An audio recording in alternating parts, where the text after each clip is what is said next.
ये ज्योग्राफी का पार्ट 3 है जो हम बीपीएससी के लिए करा रहे हैं। हमारा पूरा का उद्देश्य है कि हम पूरी किताब को ही जो बीपीएससी की 2023-24 के लिए आई है उसको हम कवर करें और सारे पार्ट को हम बनाएं। तो ये पार्ट 3 है ज्योग्राफी का। पार्ट टू हमने अपलोड कर दिया है आज, और मतलब जिन्होंने नहीं देखा वो जरूर देख लें। तो हम शुरू करते हैं क्वेश्चन नंबर। पिछले वीडियो में जो है 44 क्वेश्चन तक हम कर दिए थे, टोटल मिला के 2 पार्ट वाला। अब इसके बाद हम क्वेश्चन नंबर 45 से शुरू करेंगे, पार्ट 3। तो क्वेश्चन है कि महाद्वीपीय बहाव का सिद्धांत किसके द्वारा विकसित किया गया था? तो ए वेगनर के द्वारा, और ये 2022 का क्वेश्चन है। महाद्वीपीय बहाव continental drift theory Alfred Wegener द्वारा विकसित किया गया था। वेगनर के अनुसार लगभग 22 से लगभग 22.5 करोड़ वर्ष पहले पैंजिया का विभाजन आरंभ हुआ। पैंजिया पहले 2 बड़े महाद्वीपीय पिंडों लॉरेशिया और गोंडवाना लैंड में क्रमशः उत्तरी व दक्षिणी भूखंडों में विभक्त हुआ। इसके बाद लॉरेशिया एवं गोंडवाना धीरे धीरे अनेक हिस्सों में बढ़ गए जो आज के महाद्वीप के रूप हैं। ये देखिए पहले जो है, देखिए पहले जो टाइम के समय जो धरती ऐसी थी और ये पूरा जमीन का एक बड़ा टुकड़ा जिसको हम पैंजिया कहते थे, ठीक, और हर तरफ पानी इधर भरा था, बीच में सारे जो हैं ये जुड़े हुए हैं, ठीक। अब इसके बाद जो समय काल में जो मिसोजोइक समय आ रहा है, इसमें देखिए लॉरेशिया और गोंडवाना आप देख रहे हैं, और ये कौन सा सागर है? टेथिस सागर। तो पूछता है कि लॉरेशिया कौन से हिस्से वाला है? तो ये उत्तरी गोलार्ध में जा रहा है, उत्तर तरफ, और दक्षिणी तरफ कौन? गोंडवाना जा रहा है, ठीक है। अब इसके बाद जब ये आगे और बढ़ता है, तो आगे जब बढ़ेगा तो फिर वही कटेगा, उत्तरी अमेरिका दक्षिणी अमेरिका इधर बन रहा है ये चीज। तो हमारा मेन जो है कि मिसोजोइक एरा में जो है लॉरेशिया और गोंडवाना बन रहा है, जो समय काल है। उससे पहले जो है पैलियोजोइक एरा में ये पैंजिया रहता है, ठीक। और लास्ट में जो पूरा आज का वर्तमान है ये सिनोजोइक एरा में ही सब अलग अलग हो सकते हैं। और इंटरेस्टिंग पॉइंट ये है कि भारत जो है दक्षिणी गोलार्ध का देश कहलाएगा कि नहीं? क्योंकि क्या है, भारत जो है उत्तरी गोलार्ध का देश है, ठीक है, स्लिप ऑफ टंग। तो भारत उत्तरी गोलार्ध का देश बन रहा है, लेकिन एक्चुअल में भारत जो है इस गोंडवाना लैंड से ही टूट के आगे जा रहा है। दक्षिणी गोलार्ध का वो था, लेकिन वर्तमान वो उत्तरी गोलार्ध में शिफ्ट हो चुका है, तो उत्तरी गोलार्ध का वो देश है, ठीक। तो हमारा जो पैंजिया ये देख सकते हैं, सबसे पहले जो पैंजिया सब टुकड़ों का मिलकर कॉन्टिनेंट बना था, और इसके किनारे जो पानी भरा था उसको हम टेथिस सागर कहते थे। लॉरेशिया जो उत्तरी गोलार्ध में चला जाता है, गोंडवाना दक्षिणी गोलार्ध में। अगला क्वेश्चन है कि आग्नेय चट्टानों के लिए निम्नलिखित में से कौन सा कथन सत्य है? तो ऑप्शन सी सही है कि ये क्रिस्टलीय तथा अक्रिस्टलीय दोनों ही होते हैं। इसमें लिखा पूरा जीवाश्म, बहुत कम गलत बात कि आग्नेय में पूरा जीवाश्म या जीवाश्म होते ही नहीं है, ठीक, क्योंकि ऑलरेडी वो मैग्मा जो लावा होता है, जो ज्वालामुखी से निकलता है, वो जमीन के अंदर खौलते निकल रहा है, वही होता है आग्नेय चट्टान। तो उसमें कहाँ से हो, खुद ही सब एकदम जला रहेगा, वो कुछ नहीं होता है। तो इसमें सबसे सही है कि ये आग्नेय चट्टान दोनों होता है, क्रिस्टलीय और नॉन क्रिस्टलीय। ये जो लिखा है, ये जो ऑप्शन 3 है, ये एक्चुअल में अवसादी चट्टान के गुण है कि इसमें जीवाश्म पाए जाएंगे, इसमें पोरस हो जाए, जल के लिए सरंध्र हो यानी पोरस होते हैं। चट्टानों में सिल्का नहीं होती, गलत है, सिल्का उसमें होता है, किसमें? अवसादी में। तो आग्नेय चट्टानों पिघले मैग्मा के ठंडा एवं ठोस होने से बनती हैं। ये रवेदार होती हैं, परतें नहीं पाई जाती हैं, पूरा जीवाश्म नहीं पाए जाते। आग्नेय चट्टानों का संबंध प्रायः ज्वालामुखी क्रिया से होता है, पानी का प्रवेश बहुत कम होता है। अवसादी शैलों के लिए निम्नलिखित में कौन सा कथन सत्य है? तो इसका कथन जो है सी सही है कि ये शैल स्तरों में निक्षेपित है, यानी इसमें आप इसको फोड़ेंगे तो जैसे लगेगा एक अस्तर बना हुआ है, अस्तर लेयरिंग बनी हुई है, ऐसे लेयर की लेयर दिखाई देती है, ठीक है, ऐसे लेयर की लेयर चल नहीं रही है, ऐसे लेयर दिखती है, जब उसको तोड़ेंगे तो दिखाई देता है। तो अब ये क्या लिखा है कि कथन ये सत्य है, तो ये सब असत्य है। कि क्या लिखा है कि संरचना ताप दाब पर निर्भर करती है? नहीं, ऐसा कुछ नहीं है। ये क्रिस्टलीय है तो नहीं, ये क्रिस्टलीय नहीं है। शैलेय जल में निर्मित नहीं करती, शैलेय जल में नहीं हो सकती, तो ये भी गलत है। और ये किसके लिए बात हो रही है? ये अवसादी शैल के लिए असत्य है तीनों, ये ए बी और डी। सी सही सत्य है कि ये शैल स्तरों में निक्षेपित है। तो लिखा अवसादी शैलों को सेडिमेंट्री रॉक्स कहते हैं। का निर्माण अवसादों के एकत्रीकरण के फलस्वरूप होता है, जिसमें जीवाश्म फॉसिल्स और परतें पाई जाती हैं, किंतु ये सेल रवेदार क्रिस्टल नहीं होती हैं, क्रिस्टल वाला नहीं होता है। निम्नलिखित में से कौन कथन एस्कर और ड्रमलिन के संबंध में है? एस्कर और ड्रमलिन, ये पहले हम जाने कि क्या है, ये समझते हैं, इसका एक्सप्लेनेशन देखेंगे। इस हिसाब से इसका जवाब जो है ऑप्शन बी सही है। ऑप्शन बी का मतलब है 1 2 4। तो ऑप्शन 1 में क्या लिखा है कि एस्कर जो है 124, एस्कर क्या है? एस्कर क्रूड ब्रेडेड बजरी और रेत की लकीरें। एस्कर क्या है? क्रूड ब्रेडेड बजरी और रेत की लकीरें हैं। ड्रमलिन क्या है? ड्रमलिन ज्यादातर बोल्डर और मिट्टी के बने होते हैं, ठीक। और ये अंडे की विशेष टोकरी स्थलाकृति एकसरी, तो ये गलत है, ये गलत है, ये ऑप्शन गलत है, ऑप्शन 3। फिर 4 क्या लिखा है? जबकि एस्कर ग्लेशियरों की धाराओं तथा धाराओं द्वारा निर्मित होते हैं, ये भी गलत है, ठीक, ये भी गलत है। जब वो रेत की बात हो रही है तो ग्लेशियर की धारा ही नहीं होगी, खत्म। सॉरी, तो ये सही है, ऑप्शन नंबर 4 सही है कि क्या? जबकि एस्कर ग्लेशियरों की धाराओं द्वारा निर्मित होते हैं, ड्रमलिन ग्लेशियर की क्रिया से उत्पन्न होते हैं। इसका एक्सप्लेनेशन है क्या? कि ग्लेशियरों या हिम के पिघलने से प्राप्त जलधाराओं द्वारा मलबा के निक्षेपण से निर्मित एस्कर लंबे सकरे कटक होते हैं, जिनके किनारे तीव्र ढाल वाले एस्कर होते हैं। एस्कर की संरचना बजरी, रेत तथा कंकड़ पत्थर द्वारा होती है। हिमनद के निक्षेप द्वारा निर्मित स्तरलोह रूपों में ड्रमलिन, गुलास्म, मृत्तिका यानी बाउल्डर क्ले द्वारा निर्मित एक प्रकार के ढेर या टीले होते हैं, जिनका आकार उल्टी नौका या कटे हुए उल्टे अंडे की समान होता है। अंडे की टोकरी स्थलाकृति ड्रमलिन युक्त इलाकों की सतह देखिए, ड्रमलिन युक्त है। ऐसे ये जो दिया था थर्ड वाला, इसने कह दिया क्या? एस्कर युक्त अंडे का, तो इसलिए गलत है। ये ड्रमलिन के साथ होता तो सही हो जाता। तो ड्रमलिन युक्त इलाकों में विशेषता है, ड्रमलिन ग्लेशियर की क्रिया से उत्पन्न होते हैं, तो ड्रमलिन ग्लेशियर की क्रिया से उत्पन्न होते हैं। आगे क्वेश्चन है कि माउंट एटना है क्या? एक ज्वालामुखी है, और ये कहाँ देखा जाएगा? ये इटली के सिसिली द्वीप के पूर्वी तट पे, ठीक है। ये ऑप्शन खास ख्याल, क्योंकि पीसीएस प्री क्या कर देगा? पूर्वी की जगह पश्चिमी लगा देगा, और आपको लगा नहीं सही तो है, इटली के सिसिली द्वीप दिया है, ये बिल्कुल सही है, लेकिन आप देखेंगे नहीं कि कौन से तट की बात कर रहा है। अगर पूर्वी तट है तभी सही है। तो माउंट एटना क्या? एक ज्वालामुखी है, जो कि सक्रिय ज्वालामुखी है और इटली के सिसिली द्वीप के पूर्वी तट पे पाया जा रहा है। और ये भी क्या कि सिसिली द्वीप याद रखेंगे। इसकी सर्वोच्च ऊंचाई 3357 मीटर है। अगला क्वेश्चन कि मोना लोआ उदाहरण है किसका? तो ये सक्रिय ज्वालामुखी का, और ये कहाँ पाया जाएगा? हवाई द्वीप, जो कि संयुक्त अमेरिका में स्थित है सक्रिय ज्वालामुखी। अगला क्वेश्चन कि वर्ष 2004 के हिंद महासागरीय भूकंप तथा उसके परिणामी सुनामी के संबंध में निम्नलिखित में से कौन सा कथन सत्य नहीं है? तो सत्य नहीं है ऑप्शन डी, तो ऑप्शन सी सत्य नहीं है। सत्य नहीं में क्या लिखा है? कि लिखा है 50 लाख के लोगों की मौत, लेकिन 50 लाख लोगों की मृत्यु नहीं होती है, ठीक है। यहाँ लिख दिया कि 50 लाख लोगों की मृत्यु होती है, तो ये गलत बात है। 2 लाख लगभग लोगों की मृत्यु होती है, जो कि तो भी दुखद है, लेकिन ये 50 लाख डेटा गलत है। तो ऑप्शन सी गलत है। और सही क्या, ये हम देख लेते हैं, क्योंकि कभी कभी क्या होता है, जो लिखा है वही किसी और क्वेश्चन का जवाब हो जाता बन जाता है। ये लिखा है क्या कि क्या सही नहीं, तो इसका मतलब तीनों सही है। तो 3 सही क्या है कि सुंडा खाई में भारतीय प्लेट के बर्मी प्लेट से अधगमन वाले क्षेत्र में लगभग 1200 किलोमीटर भ्रंश रेखा का 15 मीटर तक खिसकाव होने के कारण इस भूकंप की उत्पत्ति हुई। तो ये सही है, सुंडा खाई में। परिणामी सुनामी ने इंडोनेशिया के तट से अफ्रीका के पूर्वी तट तक अधिकेंश से लगभग 8500 किलोमीटर की दूरी तक तटों पर घोर विध्वंस किया। बिल्कुल सही, इंडोनेशिया से अफ्रीका के पूर्वी तट तक। आप समझ रहे कहां तक? ये मैप देखिए, ये क्या है? इंडोनेशिया। इंडोनेशिया के पूर्वी तट से अब यहां से होते होते होते होते अफ्रीका के पूर्वी तक, यहां तक पूरा इस भूकंप का, इस सुनामी का असर हुआ था, ठीक है। इसका दूसरा स्टेटमेंट जो कि सही है, क्या लिखा है कि परिणामी सुनामी ने इंडोनेशिया के तट से अफ्रीका, ये तो मैंने बताया ही कि 85 किलोमीटर की दूरी तक घोर विध्वंस किया। और जो डी वाला सही वो भी है, वो क्या लिखा है कि बांग्लादेश में बहुत कम लोग हताहत हुए क्योंकि भूकंप प्रभावित भ्रंश रेखा की दिक स्थिति लगभग उत्तरी दक्षिणी होने से सुनामी लहरों की प्रबलतम शक्ति पूर्वी पश्चिमी दिशा में ही थी। तो इसका सही असत्य नहीं है कौन? असत्य नहीं माने सत्य नहीं है कौन? 50 लाख लोग नहीं मरे हैं। क्या लिखा है एक्सप्लेनेशन कि 26 दिसंबर 2004 को हिंद महासागर स्थित इंडोनेशिया के सुमात्रा द्वीप के पश्चिमी भाग पर समुद्र के अंदर आए रिक्टर स्केल पर 9.1 परिमाण के भूकंप से उत्पन्न सुनामी लहरों से लगभग 2,40,000 लोगों में मृत्यु। अच्छा, यहाँ रिक्टर स्केल किसका मापा जाता है? तो भूकंप मापा जाता है, पूछा हुआ क्वेश्चन है। फिर उपर्युक्त प्रश्न में ये दिया है कि कथन 1 शक्तिशाली भूकंप 1300 लंबी, ये तो ये सही है। फिर कथन 2 लिखा है कि मारे गए थे दो व्यक्ति वहीं सोमालिया, कितने लोग मारते गए थे, मतलब एक्सप्लेनेशन जो हमने अभी बताया वही सब चीजें।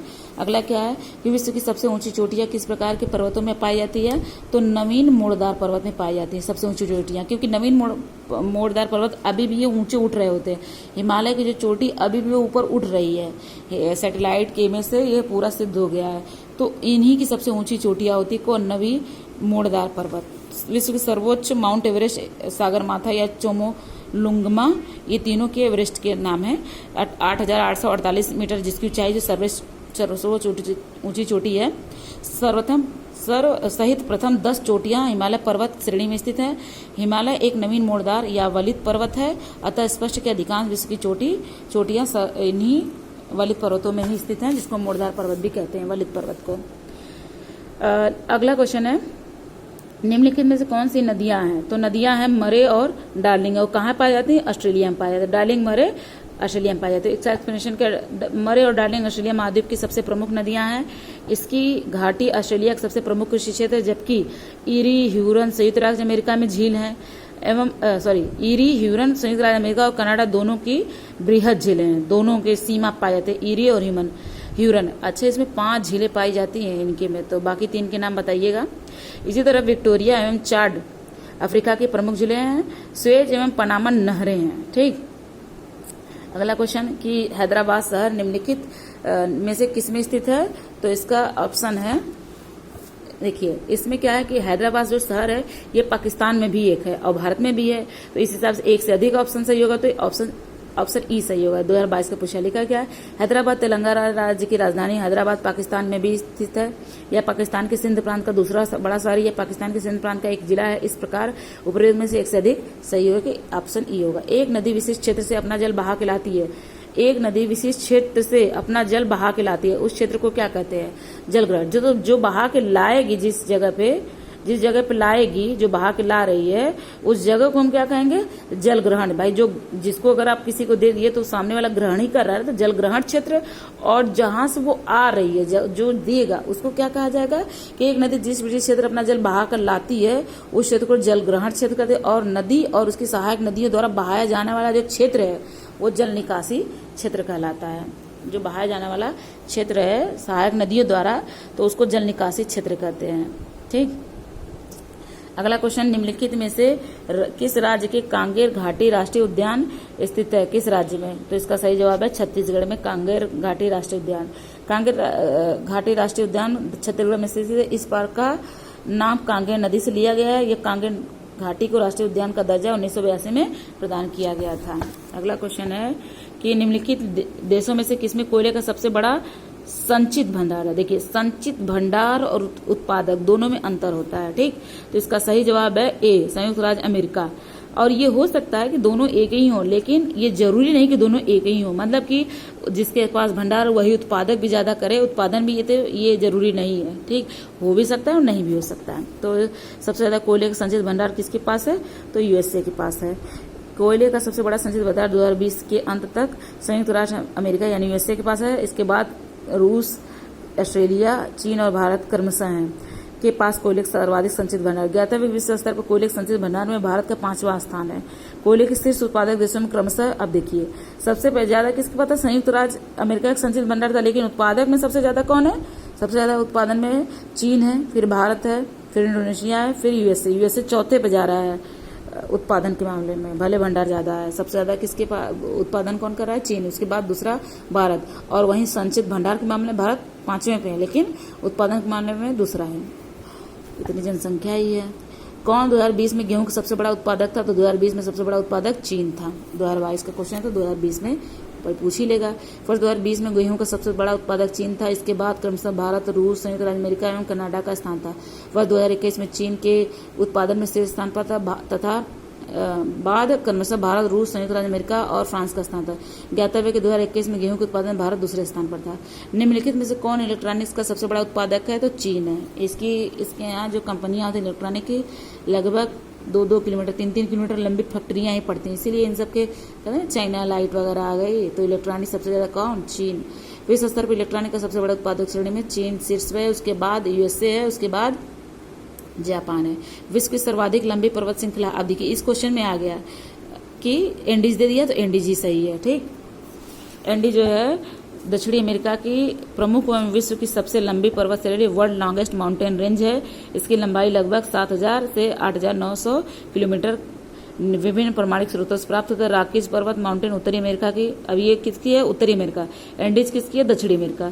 उत्तरी अमेरिका की कौन? रॉकीज उत्तरी अमेरिका की प्रमुख वलित पर्वत श्रेणी है। इसकी लंबाई लगभग 4800 किलोमीटर है। हिमालय पर्वत ये दक्षिण एशिया में भारत के उत्तरी सिरे पर स्थित है और इसकी लंबाई लगभग 2500 किलोमीटर है। कोकोस प्लेट किनके मध्य पाई जाती है? तो कोको प्लेट पाई जाती है मध्य अमेरिका एवं प्रशांत प्लेट के अंदर। 2017 में ये क्वेश्चन बिहार पीसीएस में पूछा हुआ है। कोकोस। संयुक्त राज्य अमेरिका का रस्ट बाउल निम्नलिखित में किस प्रदेश से संबंधित है? तो ग्रेट लेक्स, इसमें कई हैं, कई इसके सही ऑप्शन। तो ग्रेट लेक्स प्रदेश भी और पिट्सबर्ग प्रदेश भी रस्ट बाउल के हिस्से में आते हैं। तो रस्ट बाउल का मतलब अभी देखिए बड़ा इंटरेस्टिंग है, और संयुक्त राज्य अमेरिका में ये रस्ट बाउल टर्म यूज हो रहा है। ठीक, तो सब कई क्वेश्चन पहले कि रस्ट बाउल कहाँ देखा जाएगा? तो संयुक्त राज्य अमेरिका में देखा जाएगा। संयुक्त राज्य अमेरिका के रस्ट बाउल में कौन कौन हिस्से आएंगे? तो ग्रेट लेक्स प्रदेश भी और पिट्सबर्ग प्रदेश भी। इसके एक्सप्लेनेशन में क्या है? रस्ट बाउल या रस्ट बेल्ट संयुक्त राज्य अमेरिका का उत्तर पूर्वी क्षेत्र है। कौन सा क्षेत्र है? उत्तर पूर्वी क्षेत्र है। और यह लौह उत्पादन रस्ट माने जो होता है जंग लगना। जंग किस में लगेगा? लोहे में लगेगा, तो लोहे उत्पादन के लिए। तो कौन जो रस्ट बाउल है वो क्या? लौह उत्पादन करने वाला आर्थिक क्षेत्र। इसमें क्या क्या है? इलिनायस, इंडियाना, मिशिगन, ओहियो, पेंसिल्वेनिया, ये सब है। इसके अलावा कौन कौन? ग्रेट लेक्स प्रदेश और पिट्सबर्ग प्रदेश भी है। तो इसमें एक सा देख हो गया। नामीबिया तट के साथ बहने वाली ठंडी जलधारा का नाम क्या है? बेंगुइला जलधारा। ठीक है, बहुत ज्यादा पूछा हुआ क्वेश्चन है कि नामीबिया तट के साथ बहने वाली ठंडी जलधारा का नाम बेंगुइला जलधारा। नामीबिया तट के साथ बेंगुइला ठंडी जलधारा बहती है। बेंगुइला धारा के अच्छे प्रभाव कारण कालाहारी मरुस्थल के पश्चिमी तट का मौसम साल भर ठंडा तथा सुहावना होता है। यह जलधारा महासागर में उत्पन्न हो। देखिए इसमें लिखा है ना कि देखिए ये जितनी धाराएं हैं इस सब में अटलांटिक महासागर के अंदर पाई जा रही हैं, जिसमें बेंगुइला जलधारा जो है ठंडी जलधारा। इसके अलावा कौन? अंटार्कटिका प्रवाह भी ठंडी जलधारा है। इसके अलावा कौन ठंडी जलधारा है? फॉकलैंड जलधारा, ये भी ठंडी है। इसके अलावा कनारी जलधारा, ये भी ठंडी है। ठीक, तो और इधर भी कौन है? लेब्राडोर की जलधारा ठंडी है। पूर्वी ग्रीनलैंड की धारा ठंडी है। तो लेब्राडोर की जलधारा ठंडी जलधारा, पूर्वी ग्रीनलैंड की धारा ठंडी जलधारा, कनारी जलधारा जो ये कनारी धारा ये भी ठंडी जलधारा। फिर उसके बाद बेंगुइला धारा ठंडी जलधारा, अंटार्कटिका प्रवाह ये भी ठंडी जलधारा, और फॉकलैंड धारा ये भी ठंडी जलधारा। और ये किसमें पाया जा रहा है? महासागरी अटलांटिक महासागरी। क्या हो रहा है? अगला क्वेश्चन है कि ब्राजील के पठार के पास के मैदानों को क्या कहते हैं? कंपास। यहीं पे एक ट्रिक है। एक ट्रिक है क्या? कब्र ट्रिक है। कब्र, क से कंपास, ब्र से ब्राजील। ठीक है, तो कब्र मतलब कि कंपास जो घास है वो कहाँ पे है? ब्राजील पे है। तो ब्राजील के पठार के पास के घास के मैदानों को क्या कहते हैं? कंपास कहते हैं। पंपास कहाँ पे है? पंपास आपका अर्जेंटीना में पाया जाता है। ठीक, इसका एक्सप्लेनेशन देख लेते हैं कि ब्राजील के पठार के पास उष्णकटिबंधीय घास के मैदान को कंपास कहा जाता है। पंपास शीतोष्ण घास का मैदान जिनका विस्तार अर्जेंटीना में है। डाउन शीतोष्ण घास का मैदान जो कि ऑस्ट्रेलिया में। अच्छा, डाउन के लिए ट्रिक है क्या? जब आप मैप देखेंगे पूरे वर्ल्ड का तो नीचे है डाउन स्थिति में कौन? ऑस्ट्रेलिया है। नीचे स्थिति में क्या है? ऑस्ट्रेलिया। तो उसी को डाउन घास के मैदान कहाँ है? ऑस्ट्रेलिया में। अगला क्वेश्चन वेल्स कहाँ है? वेल्स दक्षिण अफ्रीका के मैदान को कहते हैं। अगला क्वेश्चन किलिमंजारो है क्या? एक वल्केनो है, यानी एक ज्वालामुखी है। किलिमंजारो कहाँ पाया जाएगा? माउंट किलिमंजारो तंजानिया के उत्तर पूर्वी भाग में स्थित है। किलिमंजारो के 3 मुख्य शंकुओं में से माउंट कीबो के सर्वोच्च शिखर उहुरु चोटी का पहले नाम कैसर विल्हेम स्पीड था। यह एक आग्नेयगिरी ज्वालामुखी वल्केनो था। तो आपसे ये क्वेश्चन पूछा हुआ मैचिंग में कि शिखर उहुरु चोटी एक शब्द दे देगा और एक तरफ पहाड़ों के नाम या ज्वालामुखियों के नाम, तो वो कहाँ होगा? तो किलिमंजारो में उहुरु चोटी है। गोबी का मरुस्थल कहाँ है? ये है चीन में। गोबी का मरुस्थल उत्तरी चीन और दक्षिणी मंगोलिया में स्थित एक विशाल मरुस्थल है। जोहान्सबर्ग विख्यात है कहाँ? किस चीज़ के लिए? स्वर्ण खनन हेतु के लिए। ये है जोहान्सबर्ग दक्षिण अफ्रीका गौटेंग प्रांत की प्रोविंशियल राजधानी है। यह सोना और हीरा खनन के लिए विश्व प्रसिद्ध है। अगला क्वेश्चन, निम्न में से कौन सा एक स्थल रुद्ध देश है? तो जो ऑप्शन उसके अनुसार हंगरी देश है। ठीक, ये किसी न किसी तरह से समुद्र से घिरे हुए हैं। एक्सप्लेनेशन देखते हैं। लिखा है क्या कि हंगरी और स्थल रूप देश है जो Ukraine, Romania, Serbia, Croatia, Slovenia, Austria और स्लोवाकिया से घिरा हुआ है।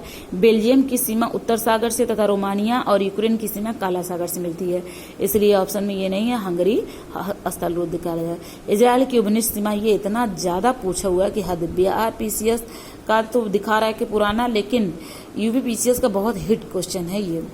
तो इजराइल की उभयनिष्ठ सीमा है, उभयनिष्ठ माने कॉमन सीमा, माने को कवर कौन कर रहा है।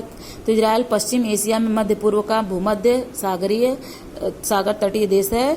इसकी पश्चिमी सीमा भूमध्य सागर से, उत्तरी सीमा लेबनान से, उत्तर पूर्वी सीमा सीरिया से, उत्तर पूर्वी सीमा जॉर्डन से तथा दक्षिण पश्चिम सीमा मिस्र से लगी हुई है। अतः विकल्प ए सही है। कौन कौन? लेबनान, सीरिया, जॉर्डन और मिस्र के साथ। ध्यान से देखिए, ये जो ग्रीन वाला है, ये जो देश है, सॉरी ये जो वाला है, ये वाला देश, ये ब्राउनिश वाला जो है, ये क्या है? ये इजराइल है। तो ये ग्रीन वाला लेबनान इससे सटा है, ठीक। फिर सीरिया है, फिर उसके बाद जॉर्डन है, ये जॉर्डन सटा है, और यहाँ मिस्र है। तो लेबनान सीरिया से इजराइल से सटे देश कौन? लेबनान है, सीरिया है, जॉर्डन है, मिस्र। यहाँ पे देख सकते उत्तर वाले हिस्से में लेबनान है, लगभग पश्चिम वाले हिस्से में सीरिया है, और दक्षिण पूर्व हिस्से में जॉर्डन कहा जा सकता है, और पश्चिम में मिस्र है। तो ये है आपका ब्राउनिश वाला जो हिस्सा है, ये इजराइल है, लेबनान, सीरिया, जॉर्डन और मिस्र ये है, ये पूरा देश है। चूंकि ये एशिया का पूरा है मैप, और ये मिस्र कहीं न कहीं अफ्रीका का हिस्सा बनता है, इसलिए उसको नाम नहीं लिखा है मिस्र, लेकिन मिस्र है वो, ठीक। तो सीरिया, लेबनान, सीरिया, जॉर्डन और मिस्र किसके सीमा बना रहे हैं? इजराइल की, ठीक। और यहाँ पे देख सकते हैं कि देखिए, जो मेडिटेरियन सी है, भूमध्य सागर है, ये भी अटैच यहाँ से दिख रहा है, और इधर से आपका यहीं पे होता है स्वेज नहर, जो लाल सागर से कनेक्ट होता है। इसके बीच आपका ये मॉन्डेब, बहुत ये क्वेश्चन है, कोई बात नहीं, आगे हम पढ़ेंगे इसको। अगला क्वेश्चन है कि संसार की छत, रूफ ऑफ वर्ल्ड किसे कहते हैं? पामीर का पठार को संसार की छत कहते हैं। अब देखिए, ये लिखा कभी कभी तिब्बत के पठार हेतु भी ये इसका उपयोग किया जाता है कि संसार की छत। पहले बहुत ज़्यादा कंफ्यूज होती थी, यही एक किताब है जिसमें इसने दोनों को क्लियर कर दिया है कि किसी ऑप्शन में, जैसे क्वेश्चन में अगर पामीर नहीं रहता है और तिब्बत का पठार दिया होता है, तो तिब्बत के पठार भी संसार की छत है, और कहीं कहीं पे तिब्बत पठार नहीं दिया हुआ है और पामीर दिया हुआ है, तो पामीर भी संसार की छत है। ये इतना कंफ्यूजिंग ना कि हर क्वेश्चन का अपना अलग चलता है, सही जवाब समझ में नहीं आता है। तो ये दोनों तरह के क्वेश्चन पूछे हुए हैं, जिसमें कभी तिब्बत के पठार को ऑप्शन सही किया है, कभी पामीर, क्योंकि अलग अलग दोनों क्या है? संसार की छत कहे जाते हैं। अगला क्वेश्चन कि पूर्वी समुद्र की स्वामिनी का नाम है क्या? श्रीलंका। पूर्वी समुद्र की स्वामिनी, क्या नाम है? वाह, लिखा है पूर्वी समुद्र की स्वामिनी का नाम श्रीलंका है। श्रीलंका विषुवत रेखा के उत्तर में उत्तरी उपमहाद्वीप के दक्षिण पूर्व स्थित में हिंद महासागर द्वीपीय देश है। इसे हिंद महासागर का मोती कहते हैं, मोती जैसा दिखता है ना हिंद महासागर में, अरे भारत के नीचे पर्ल ऑफ इंडियन ओशन भी